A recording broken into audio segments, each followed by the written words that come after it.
Okay, I apologize. I did a short video with my old phone and I forgot that the microphone don't work on that phone. So I uploaded the video and then I went to go check it, make sure everything went good, and I realized there was no volume. I thought it was the phone. I turned up the volume. I was like messing with the phone. Thought maybe it was the account, da-da-da-da-da. I was like, oh, then I remembered, oh, this phone don't have any volume, so I recorded a video without volume. So, this is a remake of the response video to this dude. So,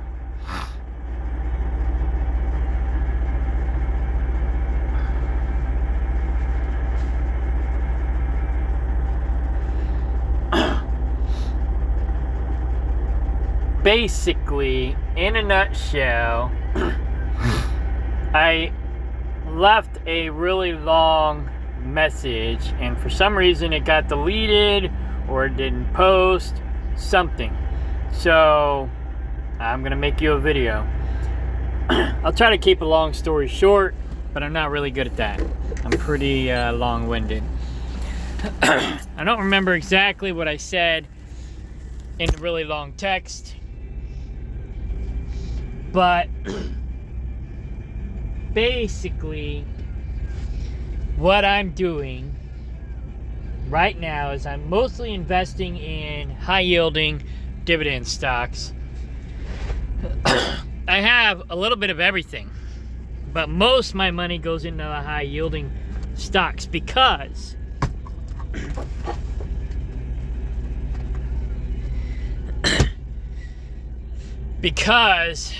I'm trying to only invest or mostly invest in stocks that pay a higher yield than the interest rate that I have to pay on my debt. I've said this probably 100 times already in my other videos, but you might be new to my channel. I'm not a guru guy like the Minority Mindset guy. I don't know everything there is to know. I don't know as much as he does. So I don't call myself an expert. So whatever you do, don't look at me as an expert. And like the Minority Mindset guy says, don't just take the advice of some random dude on YouTube, because I could be wrong. I just know that what I'm doing is working for me at the moment. Now, that could change. There's a lot of videos and a lot of talk out there about high-yielding dividend stocks and what the problems are. You get dividend cuts all the time, and I have had dividend cuts, and it's a little frustrating. A lot of times, people who are high-yield dividend investors, like my brother, get frustrated. I even got frustrated. They get frustrated, and they quit because of the dividend cuts. That being said, my brother hasn't quite given up yet. My brother's just still trying to figure out his strategy. My brother's a go big or go home kind of guy. And I like to diversify my portfolio. So when I told my brother about BITO, he took a large portion of his inheritance and put it into BITO. And he was doing good for the first couple months. He's making like $1,000 a month. I was like, maybe I should have did that. But I didn't. I've been kind of diversifying. I've been putting a little bit over here, a little bit over there. Ba-da-da-da-da-da. When I started out, and this is what I suggest people do. When I started out, I was buying $1 of everything. And then, of course, when I first started out, I was day trading. I didn't know anything about dividend stocks. So I was buying $1 of everything, and then if something went down, I'd buy a little bit more. So when it went up, I made money, right? Because I thought day trading was the way to go. But then I started getting dividends. My first dividend was from Western Union. And I was like, what the heck is this? I didn't know anything about dividends. So I got my IRA with Edward Jones, so I called my Edward Jones broker, because that's about all I knew before was just, hey, go get an IRA. I knew about stocks, but I didn't know the details. Nobody really explained it to me. And I guess I could have done my own due diligence and done more research before, And I kind of did, but it just didn't make sense to me. And nobody really explained it to me the way that I can understand it, like the Minority Mindset guy explains it. So yeah, I was just day trading because that's what I thought you were supposed to do. And I got a dividend from Western Union. And I'm like, oh, what's this? So I called Edward Jones and I was like, hey, yo, what is this dividend? Well, I've never heard of this before. And he goes, oh, yeah. So he kind of explained it to me, but I didn't understand it still. And he goes, oh, yeah, that's one of the better paying dividend stocks. I'm like, oh, okay, cool. So I bought some more. Western Union's down like a lot right now, by the way.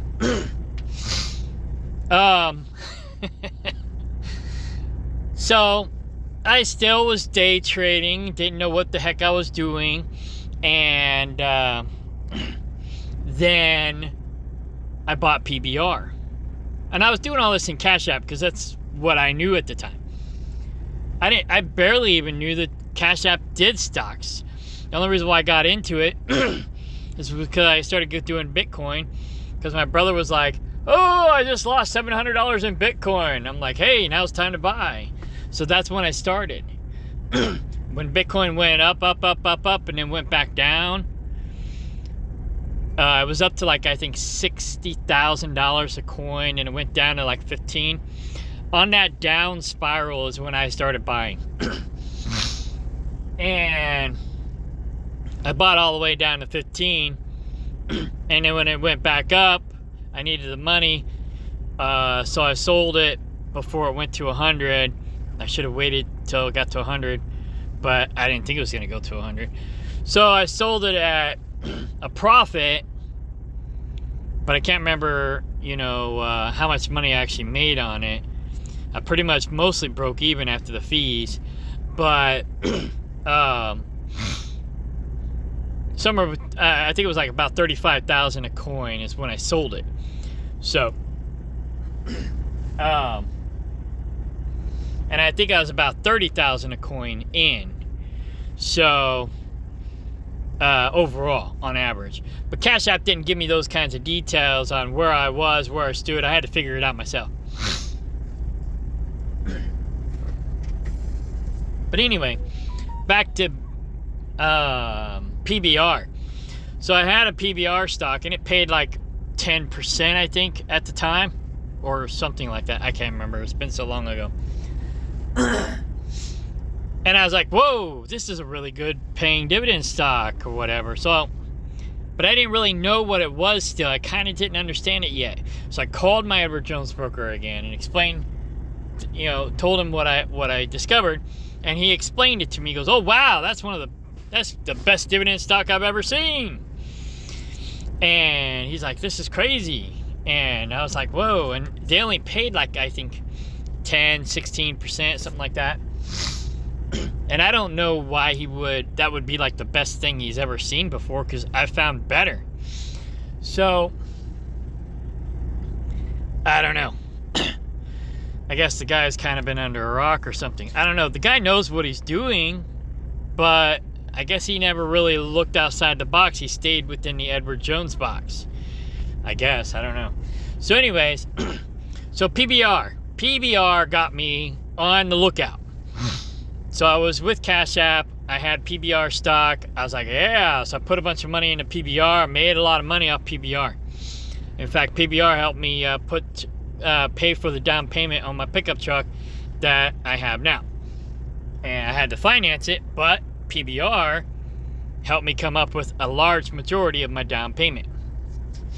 So that worked out great for me.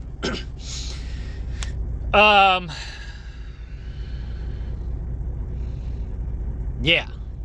So then, after PBR, I started looking for higher yielding dividend stocks, high yielding dividend stocks. And I was Googling stuff, and I found Zim. Zim became my next favorite dividend stock. Problem with Zim was I couldn't buy Zim through Edward Jones, and I couldn't buy it through Cash App. And so I was reluctant to sign up on Robinhood because of what they did to their customers in the past. But eventually, I caved in. I signed up for Robinhood and started buying Zim stock. It was the only stock I had at Robinhood at the time. I did everything else at Cash App. But then I found the dividend scanner with Robinhood, and it gave me the list of all the dividend stocks from the best to the least, or whatever order you want it to be in. And so then I started buying more stocks with Robinhood and started graduating over to Robinhood. Now I'm basically selling off all my stuff at Cash App. I'm basically treating Cash App like day trading stocks. When the stock goes up, I sell it. I basically just use that money to spend on whatever. And now I'm basically just going back to what I originally started using Cash App for, is basically an alternative for PayPal. But Cash App got me started, so I'm not going to complain about Cash App too much. My Snowball app won't track Cash App, which is a pain in the butt. So these numbers are not exactly accurate. I've made more money than what this portfolio says I've made, because if you look here, I can't connect it to Edward Jones. I can't connect it to Cash App.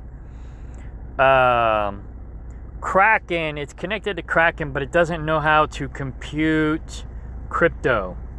So it says 0, but all my money at Kraken is in crypto. So it's not a lot. It's, I think, a couple $100. That's about it. And Moomoo, I'm investing in crypto mining stocks. So that's what I have in Moomoo. Right now, everything's pretty much down. So my crypto stock is down. My crypto is down. Or crypto mining stock is down. My crypto's down. Everything's pretty much down. I haven't even looked at my Robinhood. I haven't looked at Edward Jones to see what my IRA is doing lately. But it normally does about 15% return on its investment. Now, I don't know how many dividend yielding stocks I have in my IRA. I just let my Edward Jones guy take care of that. But it's growing at 15% on average right now. So I'm happy about that.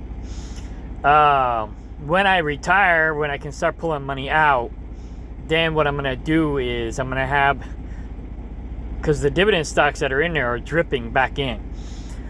When I retire, I'm basically going to take that dividend stocks that are in my IRA and cancel the drip and have it deposited into my account, so I got a little bit of extra money coming in there. That being said, I'll still probably be reinvesting some of it because what I'm trying to do is keep my portfolios neck and neck. So I got about, hang on, let me look. I'll have to pause this. I don't have a lot of money in my Edward Jones account, but here we go, hang on.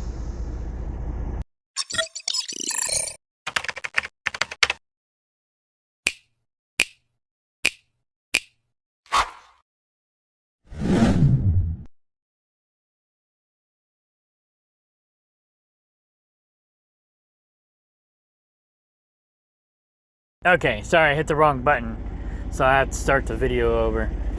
I'll piece them together later. So I got about 20,000 in my IRA, so I'm catching up to my IRA.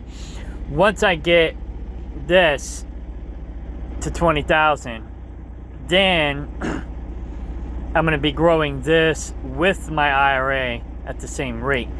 So say 1 week I put $100 or 10% of my income into this portfolio. The next week I'll put 10% of my income into my IRA. So that way they grow together, neck and neck. This one I manage myself. The other one Edward Jones manages for me.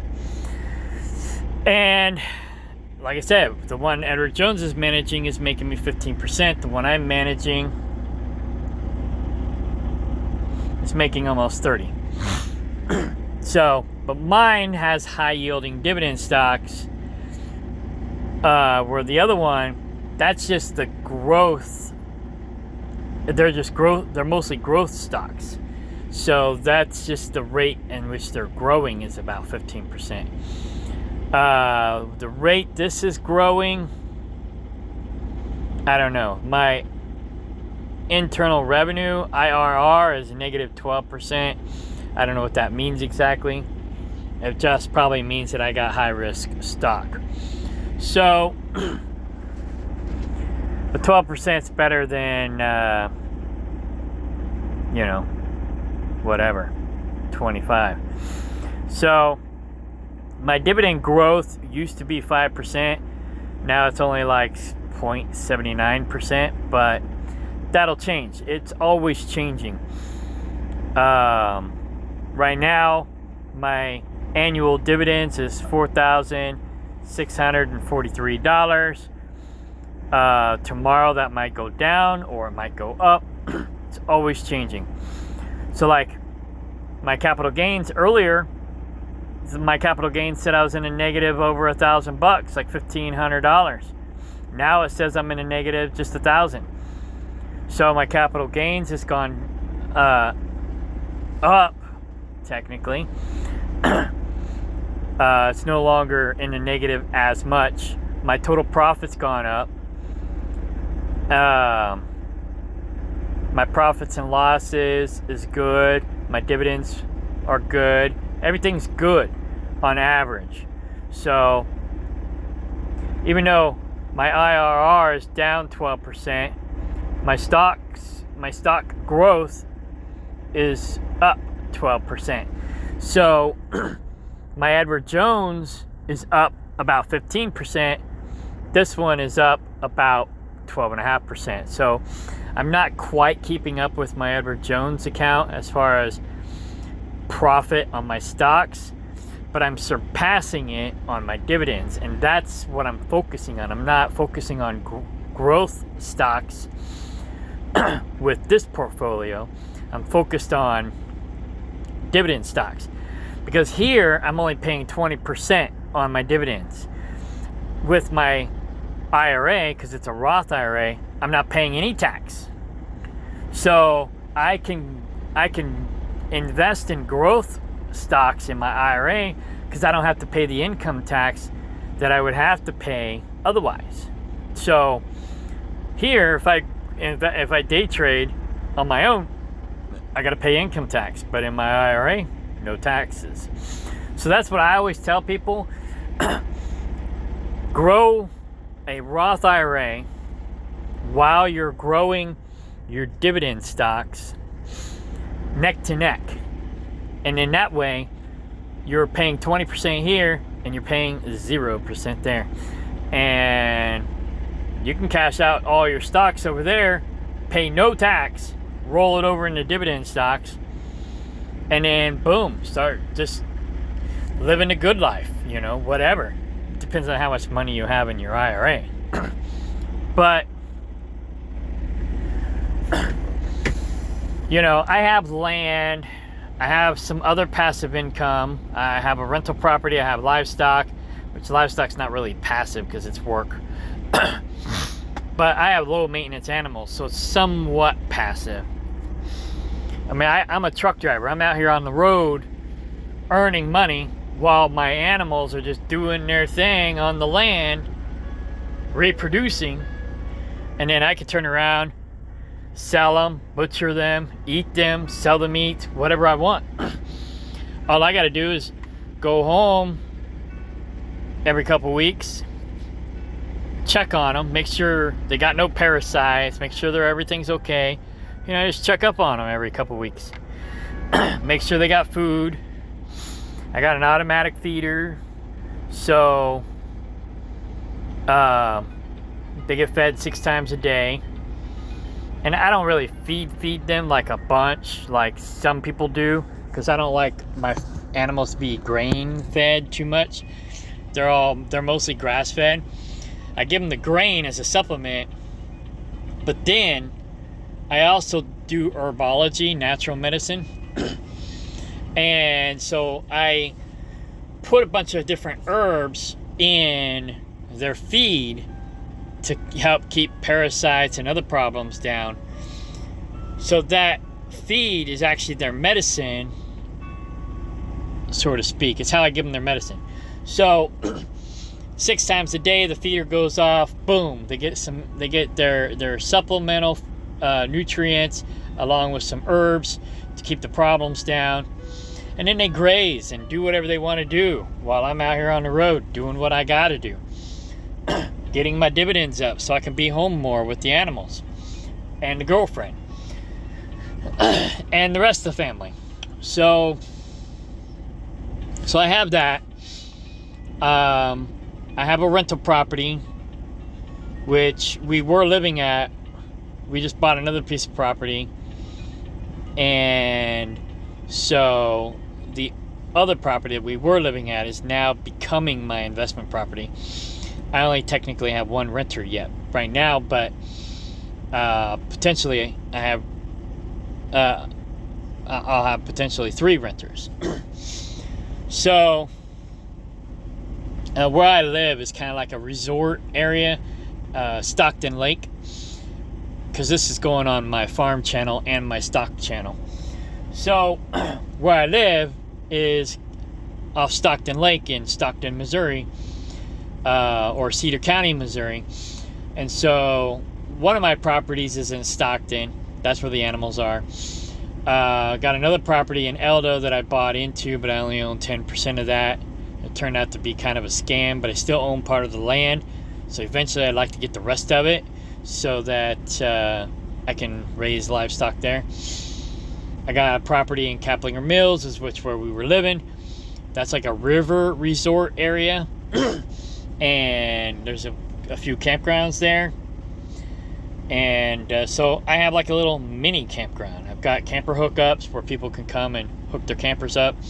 But I still need, and that's where we were living in my girlfriend's camper for almost 2 years. And so yeah, now I'm basically cleaning it up better, fixing it up better. Because it was run down. It was originally a gas station, and there was a house there, but somebody arsoned the house before I bought it, and I got a good deal on it. So we cleaned it up, fixed it up, put camper hookups, and now it's a potential rental. I just got to finish doing what I need to do to make it a full-fledged rental place. So, but I got one guy there right now. He's got a little tiny farmstead, and so he's raising animals there, and then he's going to manage the camper spots for me when I get ready. And then I'll give him a cut. Then I ain't gotta babysit it. I got him to babysit it. He gets a cut. Everybody's happy. So it won't make me a lot of money, but it'll be passive income. And that property is worth a mint. I got everybody and their dog wanting to buy it from me. So it's a valuable piece of real estate. And then we got another piece of property we just bought, and that's where my girlfriend's gonna have her livestock. And if I want to in the future, I can have livestock there too, but that's where we pretty much live. And so she has her place now where she can have her animals. I already had a place where I have my animals.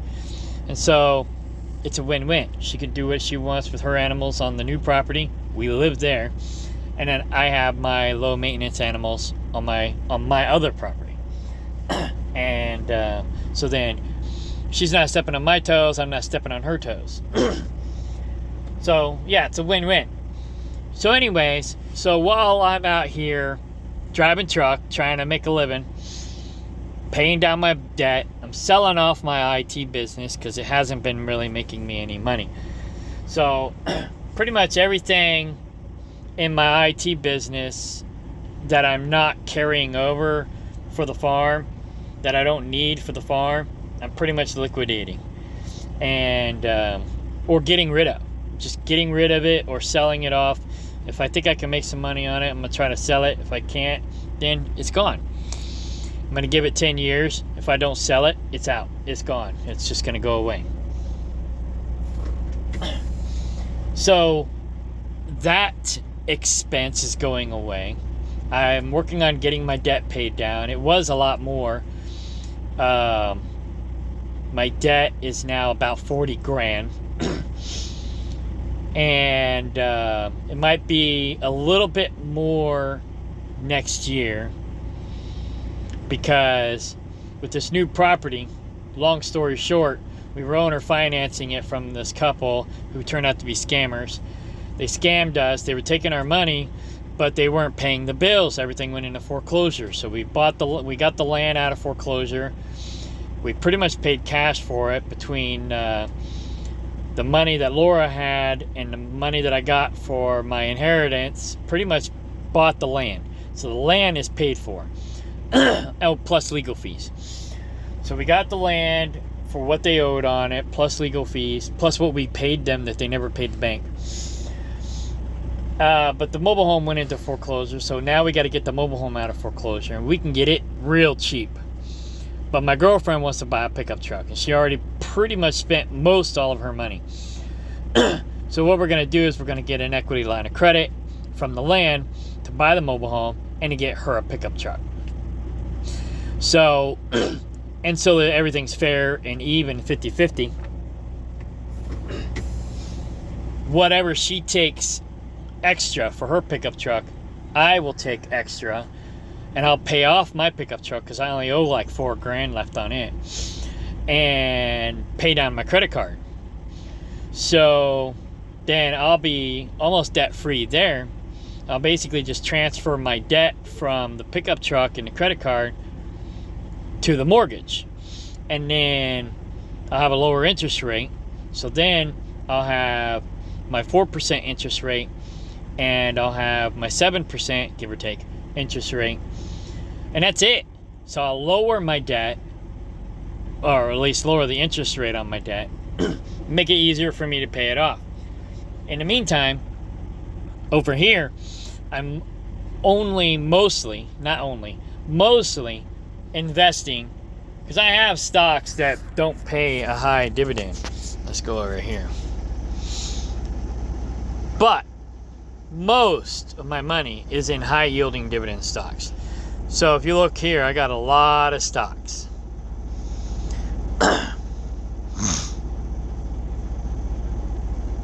Some of them I only have like a couple dollars in.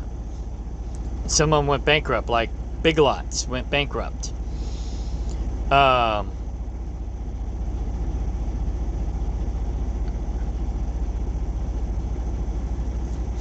lost $2 on Big Lots.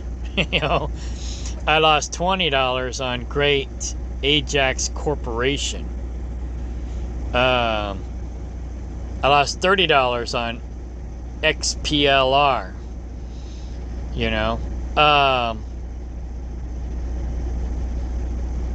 I lost $126 on 1847 Holdings. That was I think that was a REIT.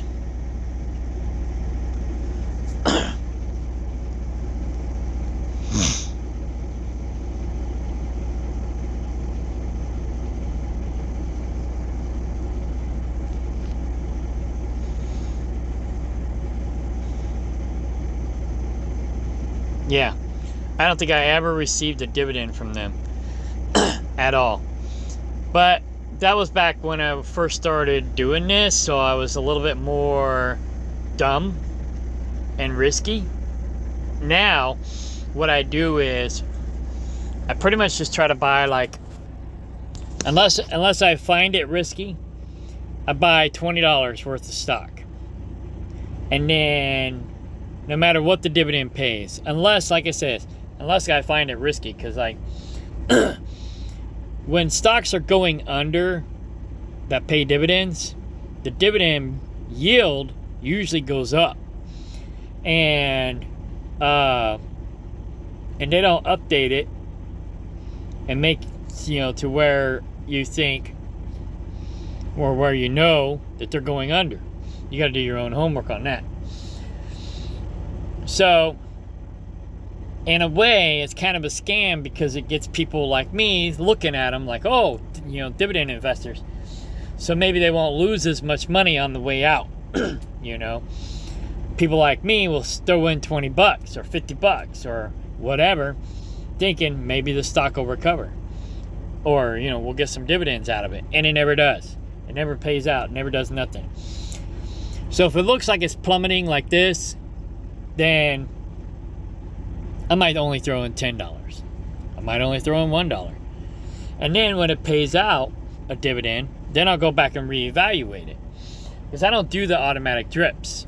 For this reason, I don't do the automatic drips. So, say I put in $20 and it pays 20%, right? Let's see here. And let's just say it pays monthly.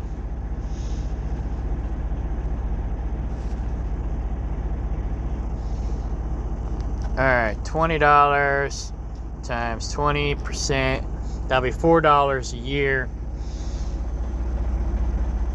divided by 12. So 33 cents. Say I throw in $20 the first month, I get 33 cents. And I'm like, oh, okay, they paid a dividend. So I'll go back and look. If the stock is still down over the last 5 years, I'll throw in another $20. So now, next month, I make 66 cents. And then, or whatever, it'll vary, because the percentage will change based on whether the stock goes up or down. But as long as they're paying a dividend, I'll keep putting some money in. Unless, like I said, if it looks sketchy like this, like it's plummeting and it's not going back up, if it looks like this, well, hang on, let's go back. I got some better ones to look at.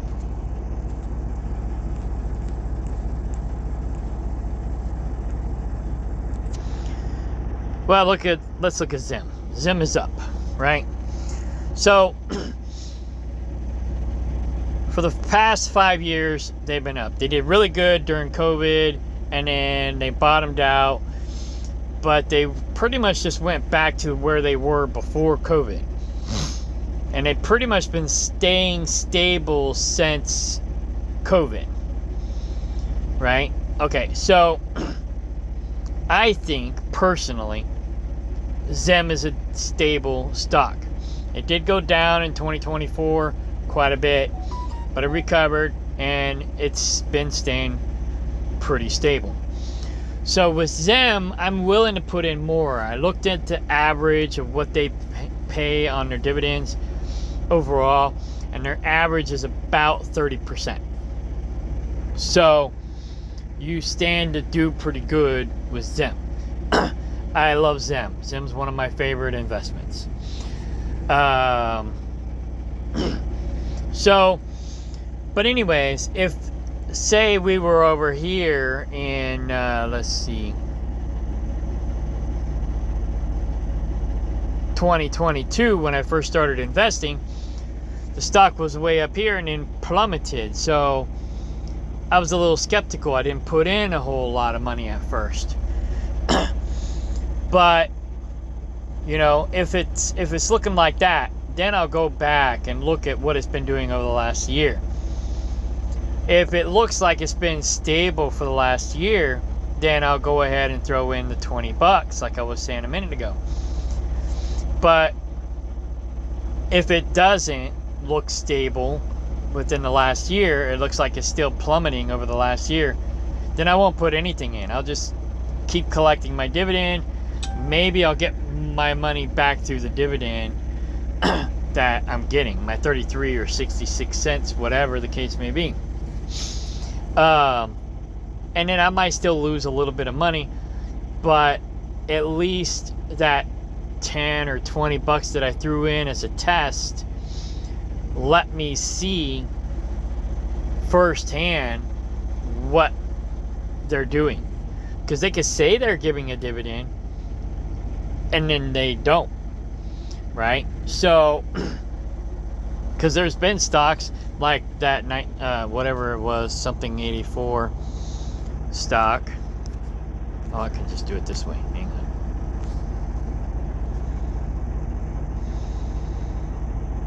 Okay, maybe not. I probably can, but I'll just do it this way to be quick. I'll figure it out later. 1847.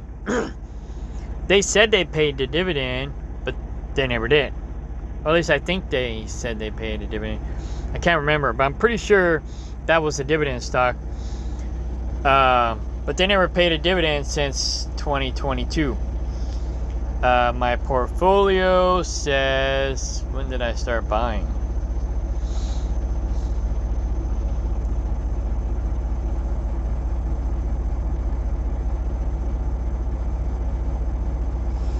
It don't say. But anyway,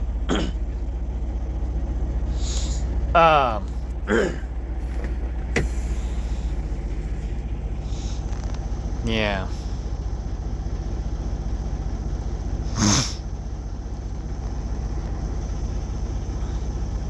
So, yeah, I probably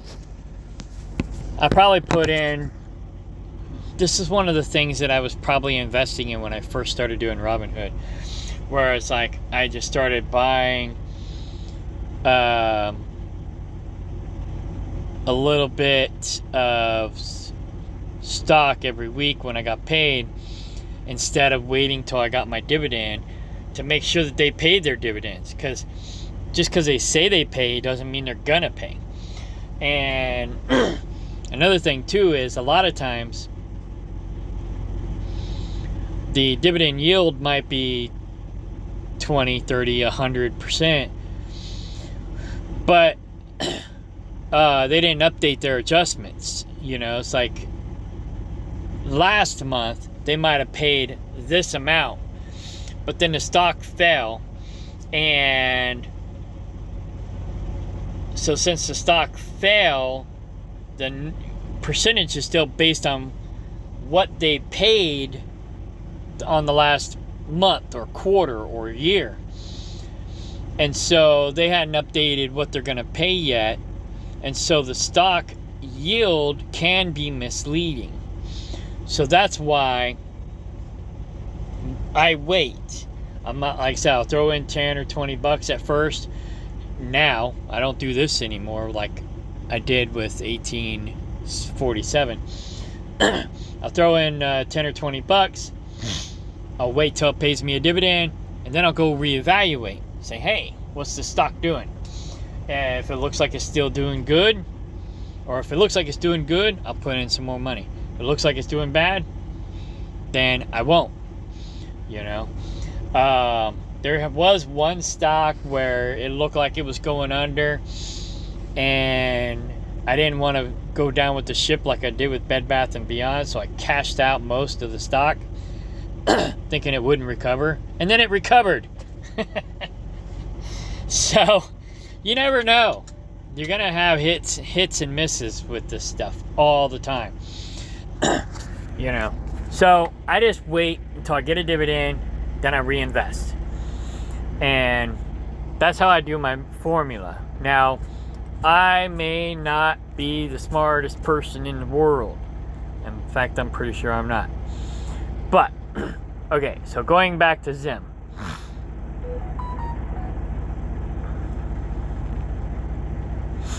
Right now, I'm doing great with Zim. My capital gains is up 400 bucks. My profits and losses up 880 bucks. Total profit up $1,700. Boom. Dividends 460 bucks. So dividends received already 412. I could have been better, but I cashed out some of the stock when they lowered their dividend yield, but the stock went up and I had cash value. So the money I should have earned on the dividends, I earned in cash value, so I cashed it out. Not all of it, but most of it. And then when the dividends went back up, I put more money back in. And now I've been putting it back in and leaving it in. I've been trying to build it back up to where it was. It was up to $2,000, I think. It was up a little over $2,000. And then the stock went up, and so I had $3,000 worth of profit, or $1,000 worth of profit. I had a little over $3,000 in there. I cashed out $3,000, left a couple $100 in there, and it was a good day for me. And I paid some bills. But if I could do that with bigger numbers, that'd be great. But I'm not a day trader, so far, overall, I've made money day trading. Let's go to Cash App real quick, because that's where I've done most of my actual day trading.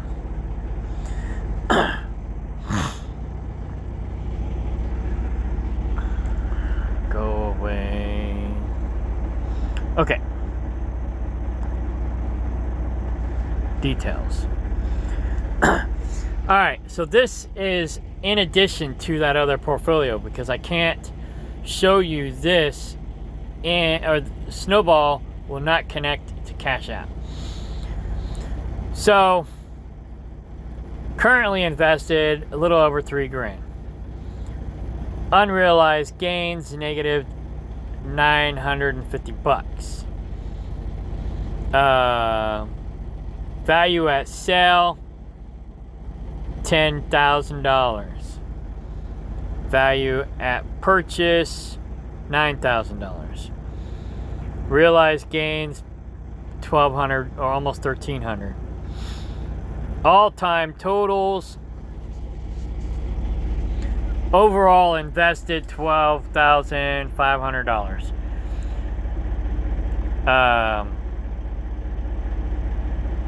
Profits and losses. Yeah. Basically, on the day trading side, I've made $335. Not a lot to brag about. But, you know, some of my stocks tanked, like Bed Bath & Beyond. I lost a couple $100 there. But everything else, if it didn't go bankrupt, I didn't sell it until the stock went back up and I made money on it. Even if it's only a couple bucks. I don't sell it unless it's made money, for the most part. And then on the dividend side, I made $600. So total, 6, 7, 8, 9, little over $900. Yeah, a little over $900.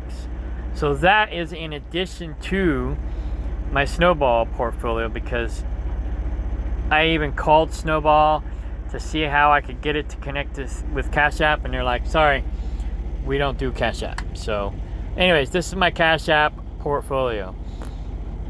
This is where I started. Now I'm just selling stuff off when the stocks go up. Everything I have left is in the negative. And I'm just waiting for it to get into positive before I cash it out. So all this stuff, I will either make a profit on it or it'll go bankrupt. One of the two.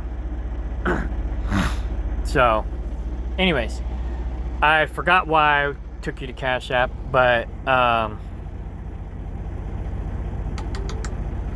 there's that. Anyways, so yeah, now I mostly do Robinhood. Whatever I can't buy at Robinhood, I have a Webull, and I'm doing good there too.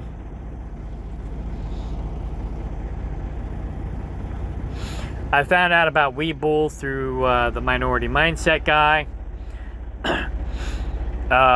Total profit, only $31, $32.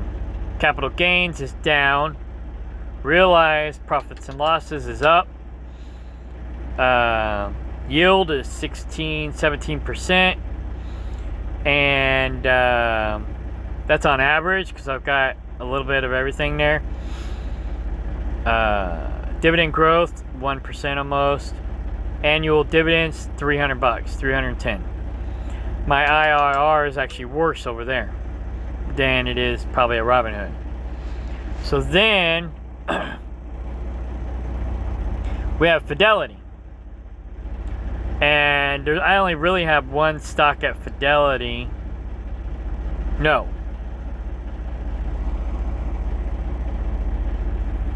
The reason I went to Fidelity was for this FTCO in the first place.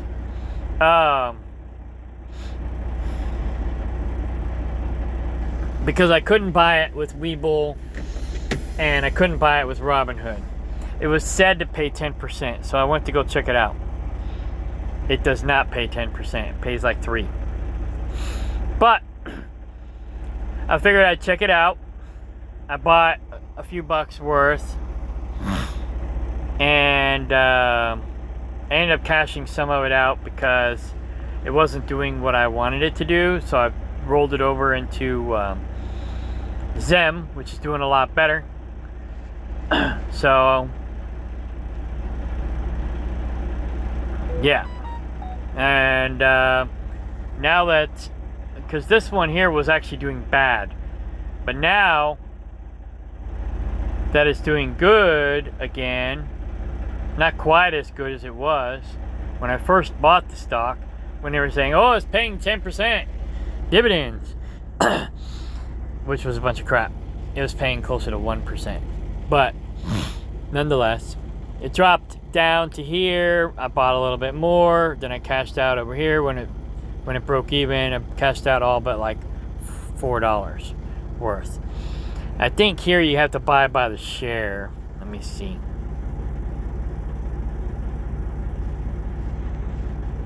Yeah, here you have to buy by the share. So I had a few shares. I sold all but one share. So I just left one share in there to see, to keep an eye on it, see what it does. I might go ahead and buy some more. Maybe I should have left it in there when the stock was down. Bought more while the stock was down. But I wasn't too sure about it, so I just cashed out when I kind of broke even. All but one share. Moved the money over to Zem, which I knew I'd make money on. So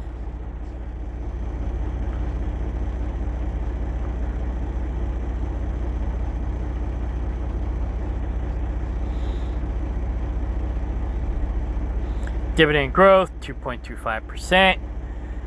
Right now it's currently paying 22% dividend yield. And dividend payout history, you can see here. So yeah, Zem, I think Zem is one of my favorites because that was one of your questions.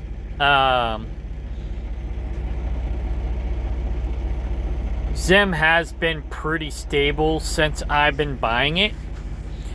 Other people didn't like Zem because they thought it was unstable because it went up during COVID right after they became publicly traded. And then it went back down. But they're pretty much, like I said before, about the same place that they were when they became publicly traded. In fact, they're up overall 61% from the day that they opened. So to me, that's pretty good. And they pay, on average, about 30% dividend yield. So nothing to shine at there. I'm going to keep putting some money in Zem. All right. So, like I've said before, and I don't know if I said it before in this video, I've said it before in other videos, and I tried to say it in that, in the comment section on that original video, but for some reason it got deleted or it never got posted or something. I don't know. It's like I hit send, it showed up in the deal, but then when I went back to refresh or whatever, it was gone. And I was like, what the fork? So, oh yeah, let me go over here real quick. I don't know if it'll cut the volume out on my phone or not. Let me see. Sometimes Google does weird things. Yeah, see, I even responded with a message saying that I was going to make you a video, and that didn't show up on here. So let's go to my channel, my videos. Here's the video. There's no volume. So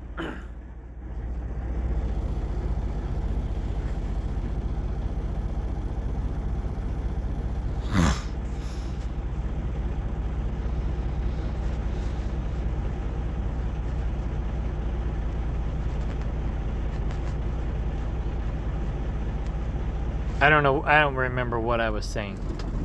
Oh, my truck just died. It's got this 5-minute thing, and I gotta... the battery was getting low, so I had to charge it up, but I can't charge it up for more than 5 minutes, or it'll shut off, because it's got this light that blinks on the dash. And then, so I pull the trailer brake, and that'll bypass the light for another 5 minutes. It's a real pain in the butt. But, so anyways, I wasn't paying attention to the light, and then it died. But, so you asked me what my average percentage was and what my favorite dividend stocks are. I would definitely say Zim is one of them. BITO is one of them. And EETH is another one. There's other good ones, like O, stock ticker O. I forgot the name of the company now, but it's a REIT. Most of my money is going to probably be in ETFs and REITs. Okay, here's... Oh, this is what I said. So this is what I said on the Minority Mindsets video. Because he was saying, you know, the best thing you could do for me, besides liking the... hitting the like button, is to share the video with others. And I'm like, yeah, I promote you all the time. I promote you on YouTube and Facebook. I said, you're awesome, thanks. But then they delete my comment to this guy. So maybe they're not as awesome as I thought they were. I don't know. I'm not sure why my comment isn't showing up in the comment section. You know, my original comment showed up, but my response to this guy didn't show up. Why? Twice. It did it twice. So, but yeah, I basically 3x'd my dividends in the last year. But it's because I've been aggressive and I've been investing in higher yielding dividend stocks. Not all of them are high yielding dividend stocks, but most of my money is in the high yielding dividend stocks. Then, once I get out of debt, then I'll start investing in lower yielding dividend stocks, and my high yielding dividend stocks will help me pay for the lower yielding dividend stocks. So say, for example, Zim pays 20%, right? 21%. So let's say the payout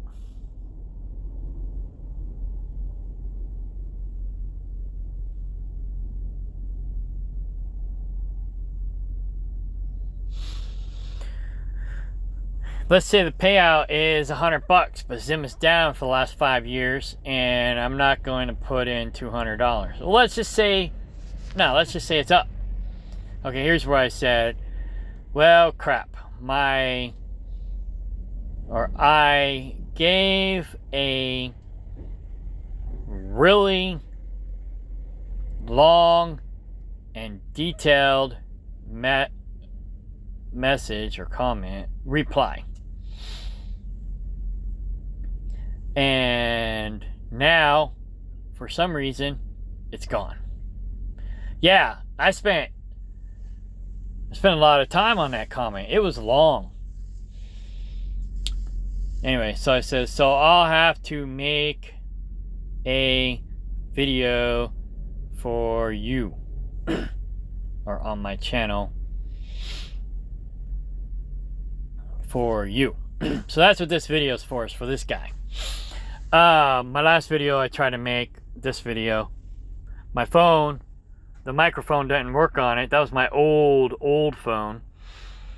It was my old regular phone. Then it was my old burner phone for my stocks. But then there were certain apps that I couldn't use on it anymore because it was too old. It says, oh, your phone's too old. So I had to get a newer phone. So the phone I'm on right now is my burner phone, my newer burner phone for my stocks. I call it my digital wallet. I basically manage my money and do my stocks, do everything financial wise on this burner phone. And I got it triple password protected, encrypted, blah blah blah, to protect my digital wallet so people can't hack it. And then if I lose it, people can't hack it, you know, and it only has internet when it's connected to Wi-Fi. So but if you can't get into it, you can't connect it to the Wi-Fi, so you can't hack it through the Wi-Fi, because you got to connect it to the Wi-Fi first, and you got to hack it to connect it to the Wi-Fi. So anyways, I got, like I said, I got a bunch of passwords on it. So I suggest anybody who's doing this stuff, make sure you do it all on a burner phone. My dad's computer got hacked, and they had access to his stocks. They tried to cash out all of his money. Luckily, he was smart enough to catch it, and he shut his computer down. They had already gone in and cashed out all of his stocks, and they were working on taking the money out of his account and putting it in their account when he disconnected it. And he was able to save his money. And yeah, he was able to save his butt. Then he went in and found the bug and removed it, but he didn't find the bug that planted the bug. So they had a backdoor bug that planted the bug in the first place, and he didn't find that the first time. So they were back in his computer again, so he had to disconnect his computer and then go back in and debug the computer again and find both bugs this time. And he found both bugs and got rid of them. So my dad's pretty smart. It's where I kind of get my smarts from, but unfortunately we're not like super smart. We're just semi-intelligent. But anyways, there's a story behind that. But anyhow, we're semi-intelligent. We're not super intelligent, but we are intelligent. We're not dumb. We're just semi-dumb. We're semi-intelligent, semi-dumb. So, alright, so back over here. My favorite stocks. Let's go to that. Fidelity. Oh, real quick. So we have Schwab. I have BITO over there. Schwab is pretty much a backup account that I was gonna use if I couldn't buy stocks in Robinhood or Webull. But I didn't really like Schwab because it's complicated, hard to use. I like Webull better. So I just had a couple $100 over there. So I just I only had like $100 in there. And I've been reinvesting the dividends.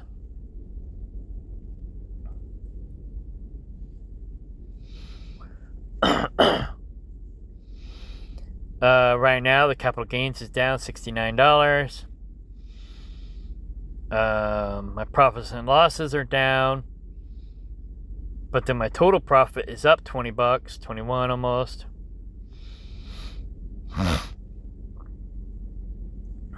Annual dividends is $100.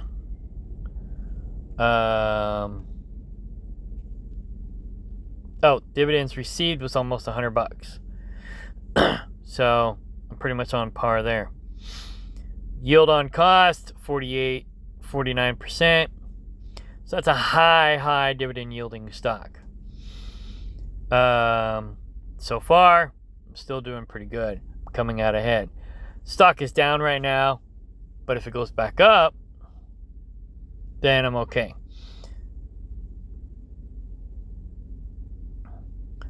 You can see where I started buying. It's been going up and down over the last year. It went down quite a bit the last couple days, the last few days,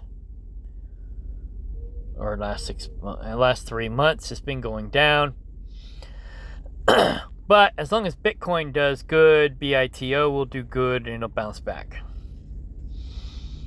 So, but that's my portfolio here. Let's see.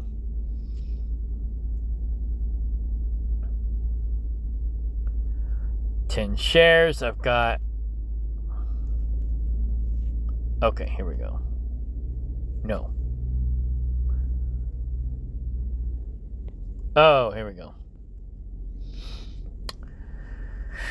Alright, so I've invested $137. Current value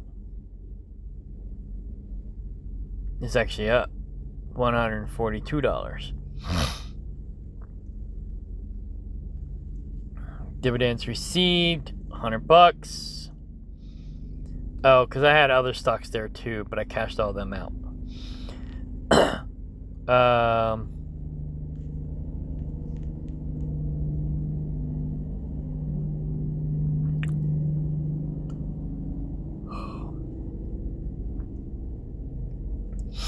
So I've almost broke even here. I've made $100 in dividends. I've invested $137. So another payout or two, I broke even, and everything else after that is cash. It's money in the bank. Like the Gen X dividend investor says, free money. Once your dividends exceed what you've got in it, then it's all free money from there on out. And that's my goal, is to get to that point. Not every stock will be that way, but eventually some of them will. And generational wealth, if I pass this on to, well, I probably won't be passing it on to my kids. I'll probably be passing it on to my goddaughter or my nieces and nephews or all the above. I might pass it on to my children. I don't know. We'll see what happens with that. Because that's a long story. But yeah, my nieces and nephews and my goddaughter will probably get everything. So if they inherit it and they don't touch it, they don't put any money in it, they just collect the dividends, eventually it will grow to the point to where it's all free money. They won't, the dividends will exceed the money that I have in it, and or the cash value will exceed the money that I have in it, and then it'll be all profit. And that's how generational wealth works.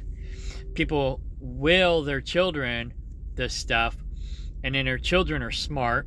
They don't touch it. They just collect the dividends and live off the dividends. And they live the good life. That's my goal. I wish my parents knew about this. I wish my parents taught me this. I wish my grandparents knew this. I wish my grandparents taught me this. But they didn't. So now my brother and I are learning it so that we can pass it on to the next generation. One of my kids is handicapped, so he'll probably never do this. And the other kid, I don't know. He don't talk to me. So I don't know if he'll ever talk to me again. Well, actually, right now, neither one of them are talking to me. They're both mad at me for different reasons. And so if I never see or hear from them again, then my legacy will end with me and be passed on to my nieces and nephews. So yeah, anyways, going back to net worth. So what are my favorite stocks? I already told you one. Zem. EETH is another one. Let's go there real quick. Over the last 5 years, they've been doing pretty good. It goes up and down. It's a Bitcoin. It's a Ethereum. It's a digital currency. It's a cryptocurrency ETF. And crypto is volatile, so the ETF's going to be volatile too. Zem is up. I just got a notification. Zem is up to almost $20 a share. I should have bought more at 10 and 15. But anyways. BITX. That's another Bitcoin ETF, I think. TXO. I forget what that is. I got a little bit of money there, not a lot. They pay about 10%.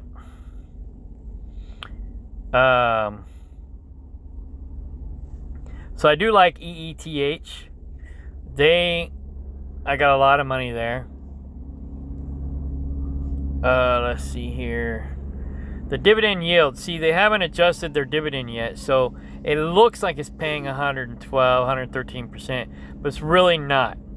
Once the X date comes around and they announce how much they're going to pay, that'll readjust the dividend yield.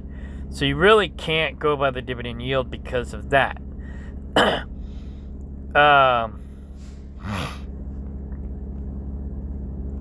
But on average, they're paying about $3 to $4 a share.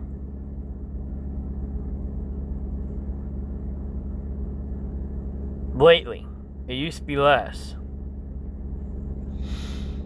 So I have to go back and do some calculations to find out what the average is. I wish they would show the average here automatically, but they don't. My average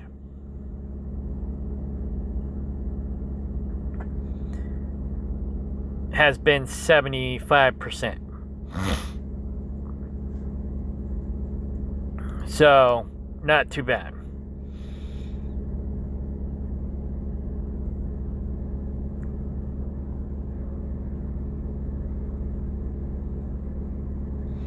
It is about 10% of my portfolio.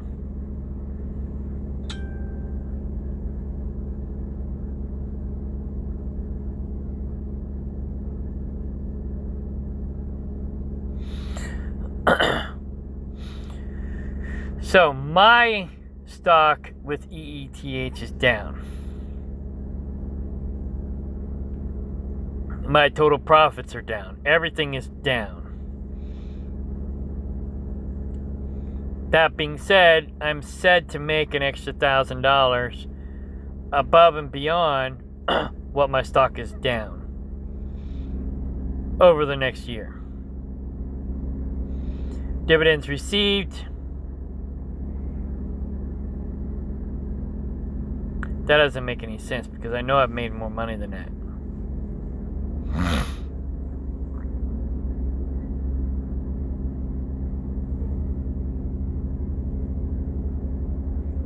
Alright, hang on, let's go back to Robinhood. I have to pause the video because it's going to want my password. Hang on. I'll try to hit the right button this time. Okay, we're back. Alright, so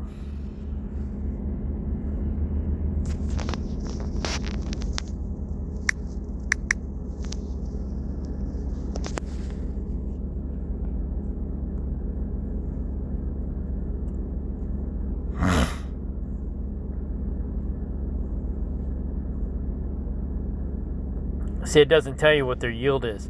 There's a lot of stocks that don't tell you what the yield is. You just got to figure, you got to find them yourself.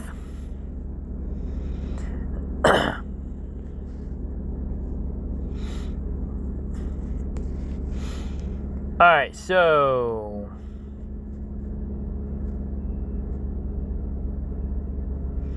alright.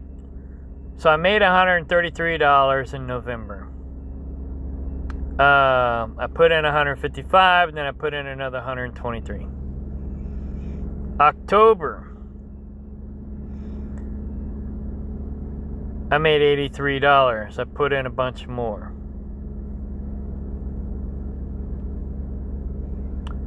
September.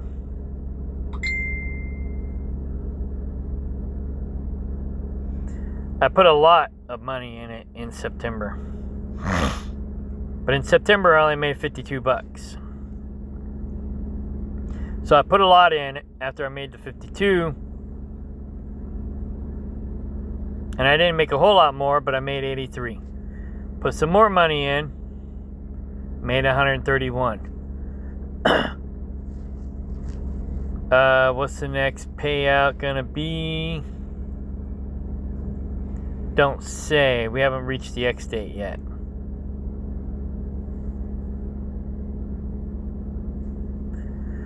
So we'll find out soon enough what the payout's gonna be. And it will automatically readjust the dividend yield. So this isn't accurate. I've received more than $1.62. I'm not sure why that's saying that. I haven't received $1,800. It's probably more like $300. So I'm not sure why this isn't accurate. But it's not accurate. Now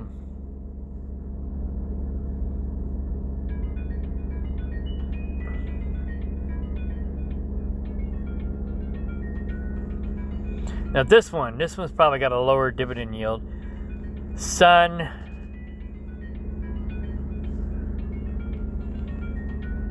Yeah, see, I got more money in this one. It only pays 3%. So not all my stuff is in high-yielding dividend stocks.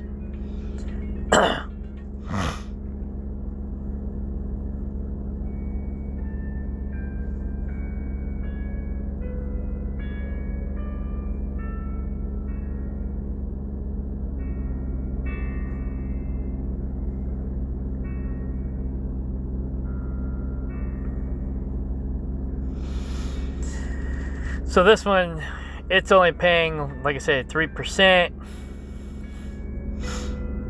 I guess I really, let's see here, cost.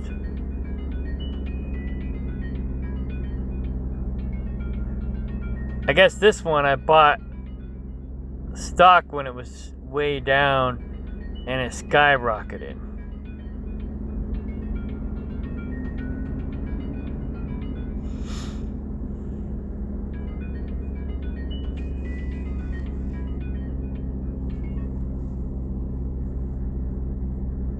No.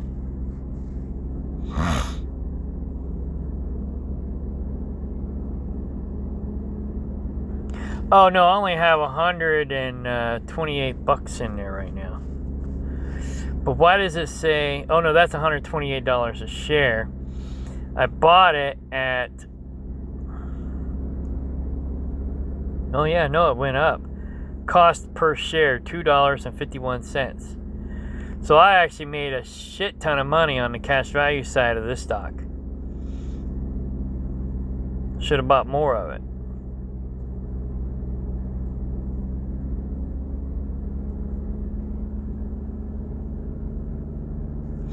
But anyway,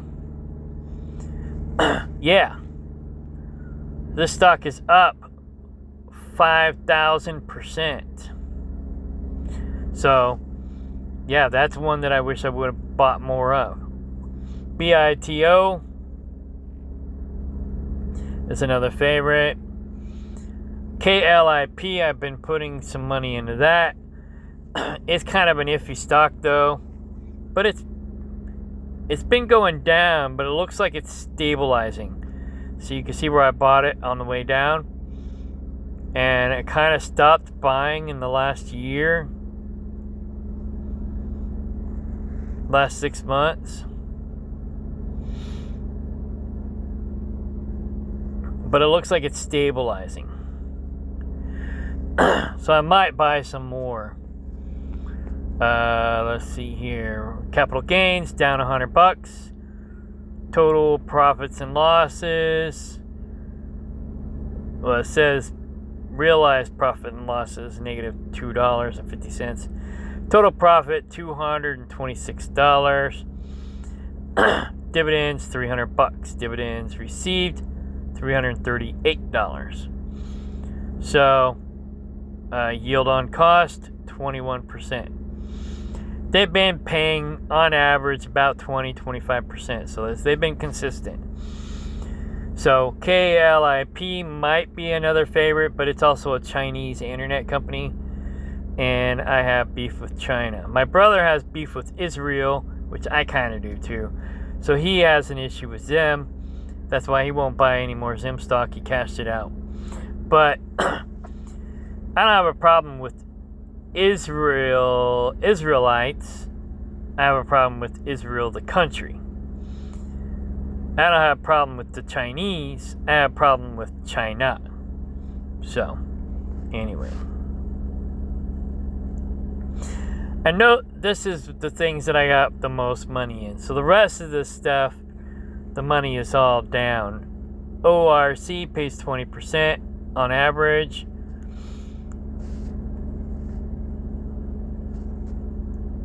Yeah, right now it's just under 20%.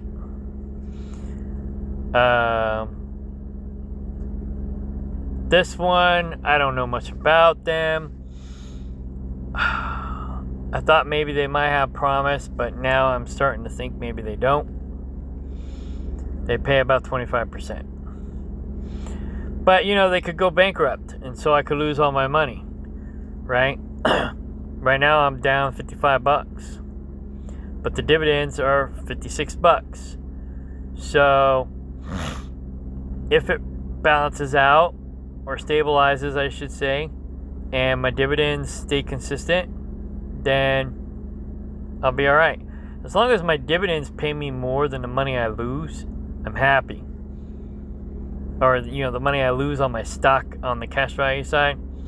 As long as I'm making more money on dividends than I'm losing on the cash value side, who cares? Ideally, you want both numbers to go up, but we're looking at passive income, and if the stock goes down and you lose money on the stock, technically you can write that off, and you can write it off against the taxes that you have to pay on the dividends that you made. So you don't really want to break even, though. You want to make money. So it's all about making money. ARR was a favorite, but they're not doing so hot.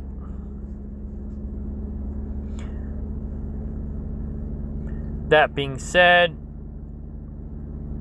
I'm ahead of the game on it, barely.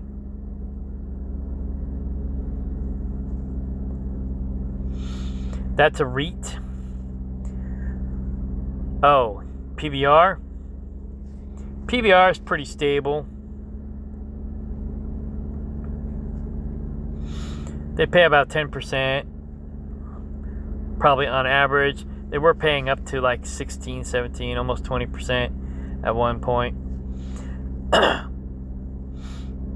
made money there. Now this is on Robinhood. It's not going to show you the money that I made on Cash App.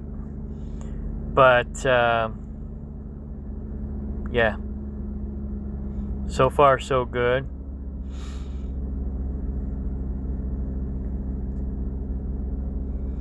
XRP, that's my crypto, one of my cryptos.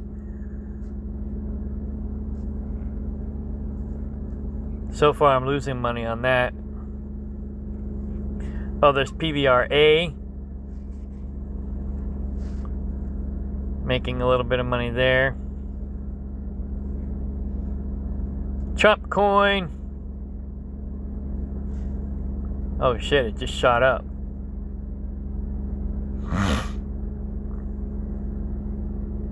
Wow, just made a bunch of money on Trump coin.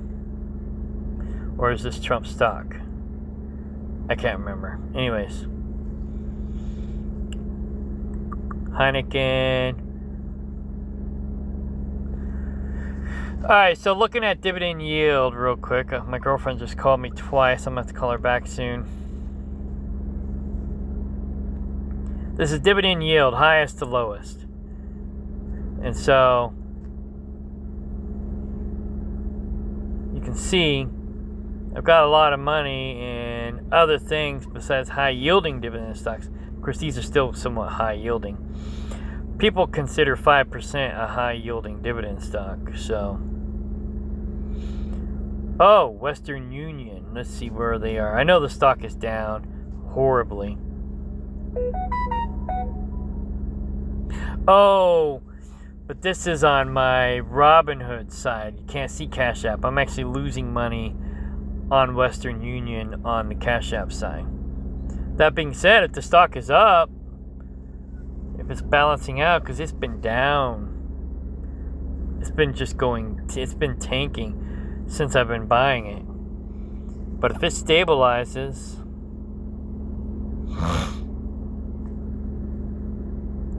then that's good. If they don't go bankrupt and the stock goes back up, then I'll be all right.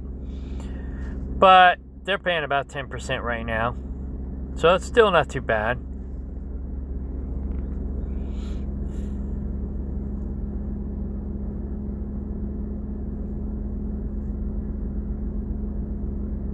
Oh, I was like, wait a minute, I thought we just looked at that. But I changed the formula, so we're looking at it from highest to lowest yielding stock.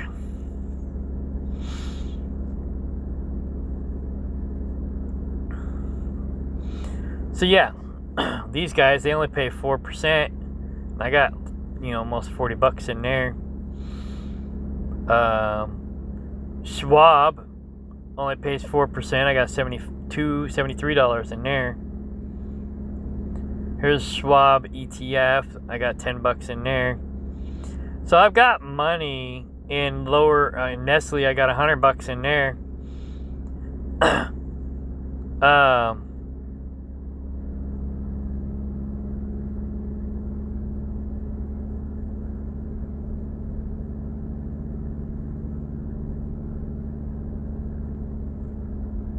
Yeah. So I've got I got money in lower yielding stocks too. And some of them I like O, and of course then there's Ferrari. Ferrari only pays like 1%.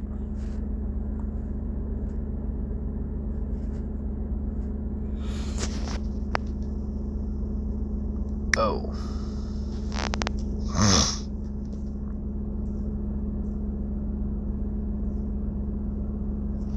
I think it's called Realty Trust.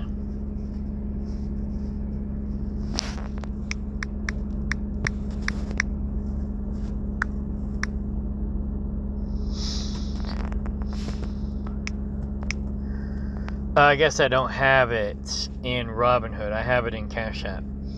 So anyways, I don't have that one here, so you can't see what it's doing. But yeah, here's some other real estate investment trusts, or potentially real estate investment trusts. This one looks like it is a trust. Why can't I click on it?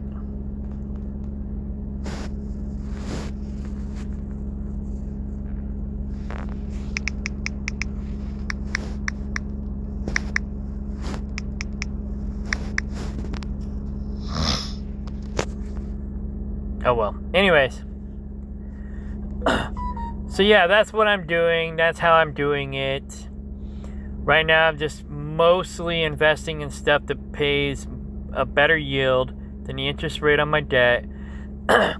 So I can grow my dividends while I'm paying down my debt. I put about 10, maybe a little bit more, into dividend stocks while I'm paying down my debt. I put a lot of money towards paying down my debt. And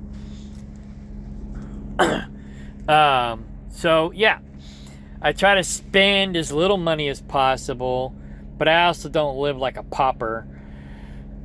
And I just invest as much as I can without compromising me paying down my debt. So I pay down my debt while I invest. I know Jess Bleet, the Minority Mindset guy, says if you have credit card debt, if you have other debt, don't invest until you get your debt paid off. That might work for some people, but it won't work for me. My brain doesn't work that way. So I'm basically just investing some of my money while I'm putting more money towards my debt. And I basically call my debt the 8 ball. And so right now I'm trying to catch my portfolio up to my debt. So I'm trying to catch up to the 8 ball. And once I catch up to the 8 ball, I'm going to be happy. Because then my dividend yield is 27% after cost. And my debt the interest rate on my debt is only like 4 and 7%, and I get this up to $30,000 or $40,000, and my debt is less than the money I have in my portfolio, and my portfolio is making me more than I'm paying in interest on my debt, then I'm ahead of the 8 ball at that point. I'm happy. Then all I got to do is keep progressing, keep paying down the debt, keep investing money into dividend stocks. And then I got the dividends that I'm making, the $4,000, almost $5,000 a year coming in that I can reinvest. So I'm compounding interest there, plus my 10%, 15%, whatever I put in. And so I'm putting money in, plus I'm reinvesting the dividends, plus I'm paying down my debt. So I'm getting ahead, as well as investing in my real estate, which I have the investment property that I have 1 renter right now. Soon I'll have 2 more. And then I have my livestock, which I'm growing my herd, and they don't really cost me a whole lot of money. In fact, my cats cost me more money than my livestock do, because I gotta feed the cats to keep them around and keep them from starving. They mostly hunt, but I got an automatic feeder for them too. And it goes off about noon time every day. The cats come and eat, but the rest of the day they hunt. And whichever cats don't get the food, because some of them do hog the food, the rest of them gotta hunt. If they don't hunt, they don't survive. So some of my cats are feral, some of them are not. So I have the automatic feeder to keep them around and to keep them from starving. And then they hunt for the rest of their food.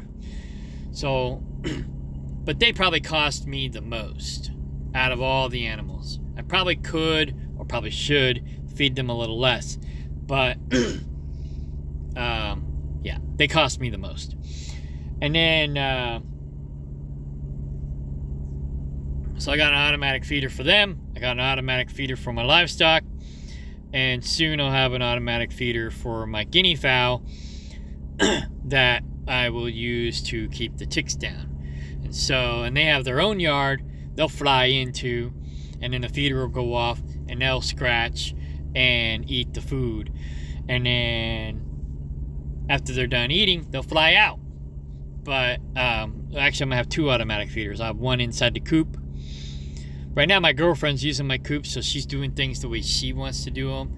And so I'm just like, hands off, whatever, you do you. When you're done using my coop, when your coop is done and you move your birds to your coop, then I'll start doing what I want to do with my coop.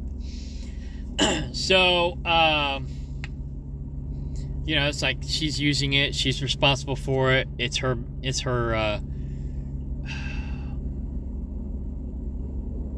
her bag, I guess is what they call it. So, yeah. Her baby, I don't know, whatever. So, but once she moves her birds to Collins, then I'll clean up the bird area, fix it up the way I want it, and do things the way I want to do things. I have an automatic feeder in the coop to bring them home I have one in the yard to bring them home in the evening, and then I'll have another one in the coop to bring them into the coop at night before the door automatically closes, and then their chances of survival will be better. The ones who decide not to sleep inside might get picked off, and then some might get picked off during the day, but I'll replenish them every year, and they'll basically just keep the ticks down mostly. And soon I'll get bat houses, but I'm not going to feed them because I'll have plenty of mosquitoes and stuff to eat.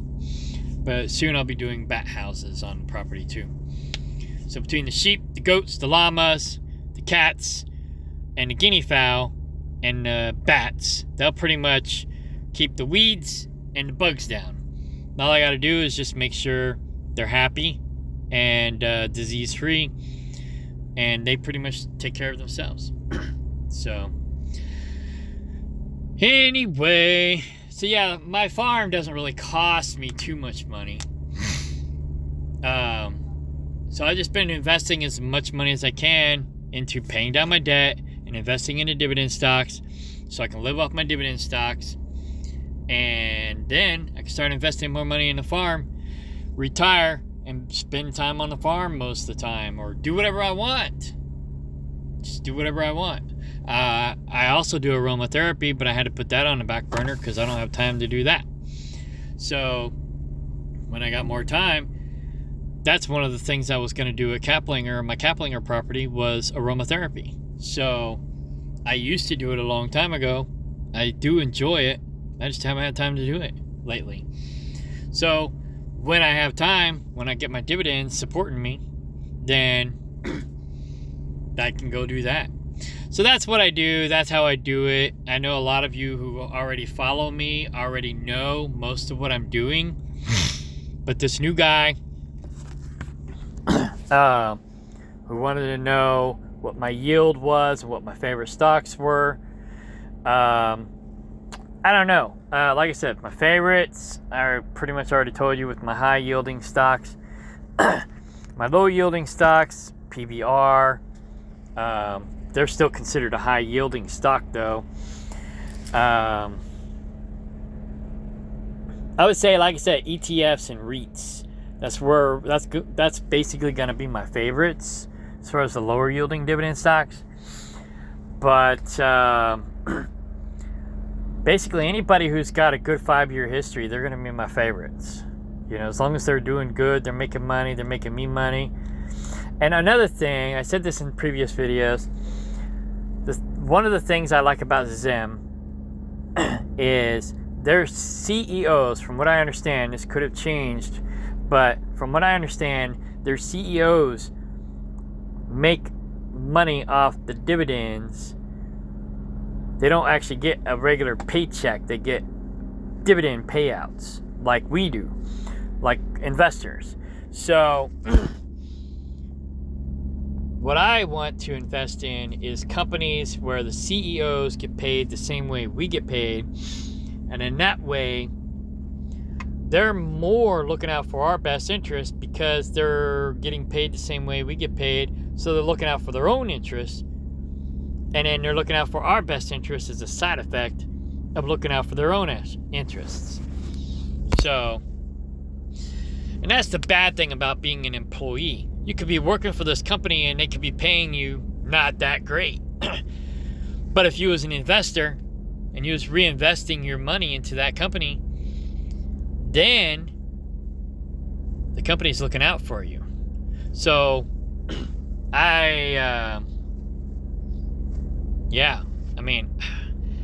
Just Fleet, the Minority Mindset guy, says that the law basically says they have a judiciary duty to take care of their investors. The system is not designed for the employee. It's designed for the businessman and the investors. So the system is going to take care of the investors, people like us.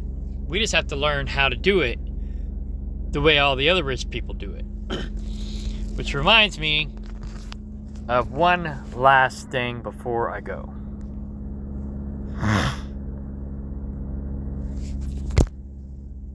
Autopilot. I only have $500 there. Last week, Nancy was losing me money. Now it's back up again. when I got more money, I'm going to put some more money in this as well. She's got a lot of low yielding dividend stocks, but she's an insider. She does insider trading. She knows where the money's at, where the money's coming, where the money's going.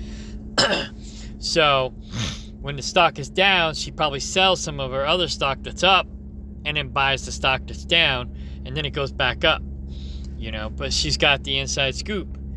So I'm putting some money on Nancy, and there's other people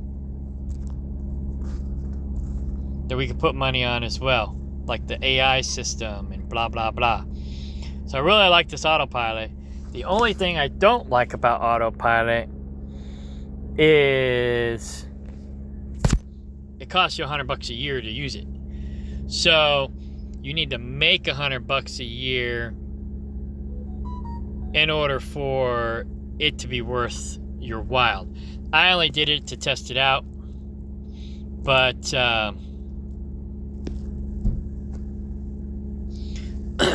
yeah.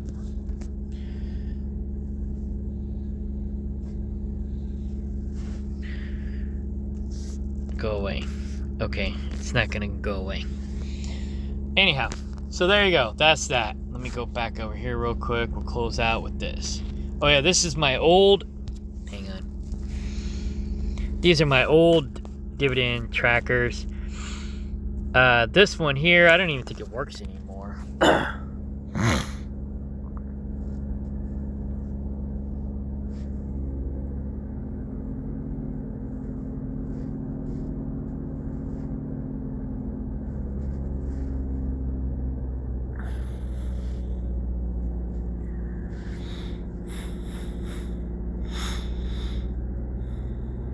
It looks like it's working, but I know I have Zim in here and it's not computing it. But, yeah,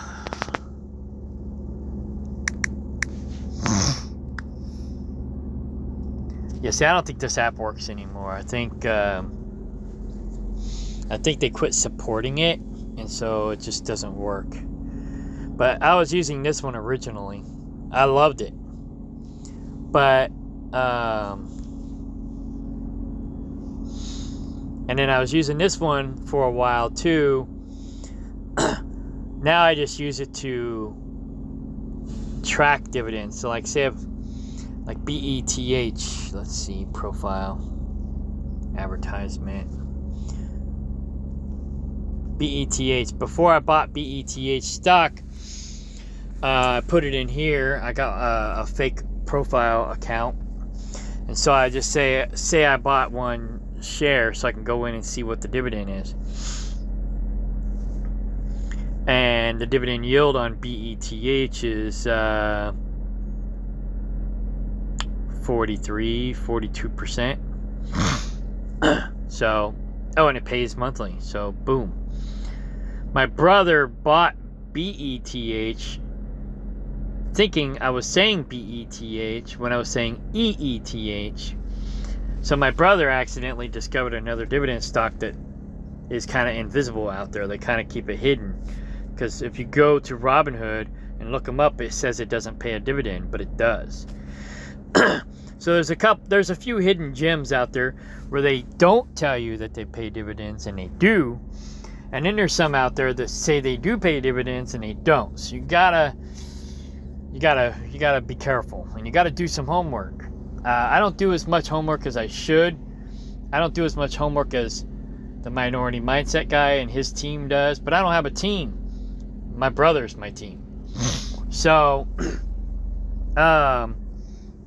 yeah, we're trying to figure it out together so we can pass this on to our children and grandchildren and so on and so forth, nieces and nephews and so forth.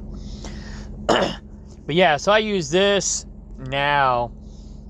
I have a fake account, but I've got, let's just combine all of these. This is the one I was using up until about a year ago. No. Yeah, up until about a year ago. Then I started using Snowball towards the beginning of this year. And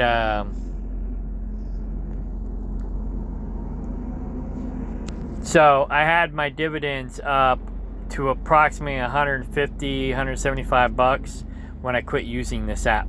I was trying to get up to 200, but I never made it. My average was 22%, but that was before I discovered BITO, I think.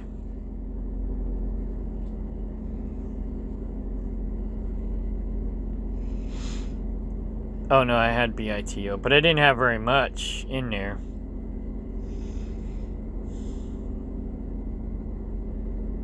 Yeah, I did. Let's see, EETH, did I have them?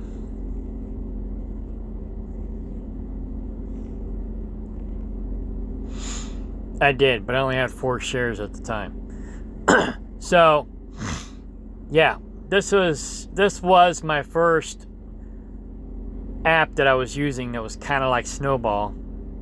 I had 9 grand in there at the time. Actually, yeah, probably a little bit more. But that's counting my fake profile, which